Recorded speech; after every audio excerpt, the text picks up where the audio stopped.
শুরু করছে কাশফিয়া গল্পের পার্ট 4।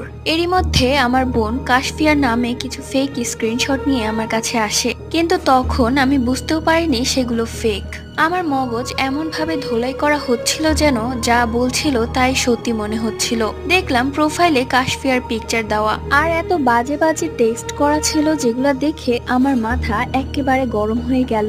আমার তখন ইচ্ছে করছিল কাশফিয়াকে আমার হাতের কাছে পেলে এখনই ওকে খুন করতাম। এরই মধ্যে আমার আরেকটা বোন বলে উঠলো, জানিস ভাইয়া, আমারও বিশ্বাস হয়নি। একদিন আমি কলেজ থেকে আসার সময় দেখলাম ভাবি একটা ছেলের সাথে দাঁড়িয়ে ফুচকা খাচ্ছে। এটা দেখে আমি ভাবিকে বললাম, ভাবি তুমি যদি এগুলো বন্ধ না করো তাহলে কিন্তু আমি ভাইয়াকে সবকিছুই বলে দিই। কিন্তু ভাবি আমার কোনো কথাই পাত্তা দিল না, বরং বলল, তোমার যা ইচ্ছে হয় বলো, তোমার ভাইয়াকে আমি ভয় পাই না, আর এমনিতেও আমি ওকে তালাক দেওয়ার অপেক্ষায় আছি। বোনের মুখে এই কথা শুনে আমার রাগ যেন কমছিলই না। আমি তখনই বাসা থেকে বের হয়ে গেলাম কাশফিয়ার বাড়ির উদ্দেশ্যে। কাশফিয়ার বাড়ির কাছে এসে কলিং বেল চাপ দিতেই কাশফিয়া এসে গেট খুলে বলল, ও তুমি চলে এসেছো। জানো, আজকে আমি একটা স্বপ্ন দেখেছি। স্বপ্নে দেখলাম আমাদের খুব সুন্দর একটা মেয়ে হয়েছে, আর সে তোমাকে বাবা বাবা বলে ডাকছে। কাশফিয়ার কোনো কথাই আমি কর্ণপাত করছিলাম না, বরঞ্চ আমি কাশফিয়ার চুলের মুঠি ধরে কয়েকটা ঠাস ঠাস করে লাথি মারলাম, চর ঘুষিও মারলাম কয়েকটা।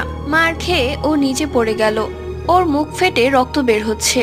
সেই দিকে আমি খেয়াল করলাম না, আমি কষিয়ে একটা লাথি মারলাম ওর পেটের মধ্যে। লাথি মেরেই ওকে বললাম, নষ্টা কাল নাগিনী, তোকে আমি এত ভালোবাসি আর তুই আমার ভালোবাসার এই মূল্য দিলি? তোর ভালোবাসা কি এমন কমতি রেখেছিলাম যে অন্য পরপুরুষের কাছে তোর যেতে হলো? এই বলে আরেকটা লাথি মেরে আমি সেখান থেকে চলে এলাম। আর ওইদিকে কাশফিয়া অজ্ঞান হয়ে পড়ে আছে, তার প্রচুর ব্লাড বের হচ্ছে।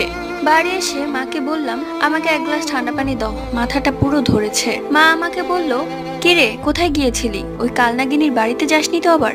ও আবার তোর কান পড়া দিয়েছে তাই না? আমি কিছুটা রাগান্বিত হয়ে মাকে বললাম, ওর কান পড়া দেওয়ার মতো এখন আর কোনো শক্তি নেই, ওর কথা আমার সামনে বলবে না। তুমি মেয়ে দেখো আমার জন্য, আমি বিয়ে করব। এই কথা শুনে মায়ের মুখে যেন একগাল হাসি ফুটে উঠল, সেই সাথে আমার 3 বোনের মুখেও হাসি, যেন আজকে ওদের ঈদ। ওইদিকে কাশফিয়ার অবস্থা খুবই করুণ। বাড়িতে তখন কেউ ছিল না, একাই মার খেয়ে অজ্ঞান হয়ে পড়ে আছে। কিছুক্ষণ বাদেই ওর বাবা বাড়িতে আসে এবং মেয়েকে এই অবস্থায় দেখে তার যেন আত্মা বেরিয়ে যাবে।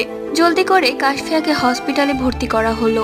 কাশফিয়াকে আইসিইউতে ভর্তি করা হলো। যেহেতু পেটে আঘাত লেগেছে সেহেতু বাচ্চাটা বাঁচানো অসম্ভব। কাশফিয়ার বাবা বারবার জুনায়েদকে ফোন দিতে থাকে। এক পর্যায়ে জুনায়েদ বিরক্ত হয়ে ফোনটা অফ করে দেয়। কিছুক্ষণ বাদে ডাক্তার বেরিয়ে এসে বলে, সরি, আমরা বাচ্চাটাকে বাঁচাতে পারিনি, কিন্তু আপনার মেয়ের অবস্থাও খুব খারাপ, বাঁচবে কিনা সন্দেহ। পরবর্তী গল্প পার্ট 5 লাইক